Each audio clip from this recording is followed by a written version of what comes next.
नागपूर हे खऱ्या अर्थाने पुढच्या काळामध्ये एक आंतरराष्ट्रीय शहर म्हणून डेव्हलप होणार आहे. एक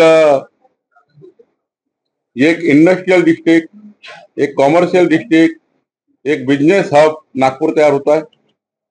नागपूरला आम्ही इंडस्ट्रियल कॉरिडॉरही करतोय.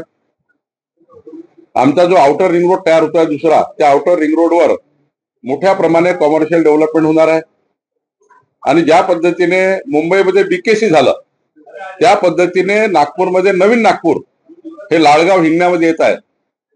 हे एक बिझनेस सेंटर होणार आहे, बिझनेस डिस्ट्रिक्ट होणार आहे. आणि त्यामुळे नागपूर हा आता सर्वांकरता एक महत्वाचं सेंटर झालं. आमचं नागपूर देशातून कुठल्याही कुठूनही येण्याचा प्रयत्न केला. दिल्लीवरनं गेले, चेन्नईवरनं गेले, बेंगलोरवरनं आले, मुंबईतनं आले, पुण्यातनं आले. आमचं नागपूर 1000 ते 1200 किलोमीटरवर सेंटरमध्ये आहे, 0 माईल आहे. आणि इथे जमिनीबद्दल चांगली अवेलेबिलिटी आहे. मॅनपॉवर आमच्याकडे अवेलेबल आहे, हाय स्किल मॅनपॉवर अवेलेबल आहे.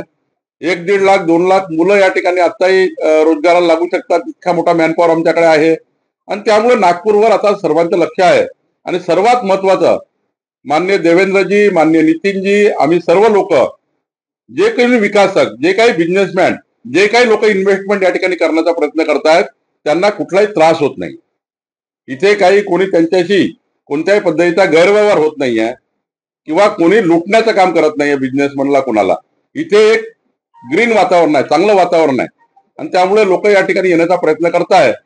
मुंबई, पुणे, संभाजीनगर नंतर आता मात्र नागपूर हे बिझनेस सेंटर करण्याचा लोकांचा विचार सुरू झालाय.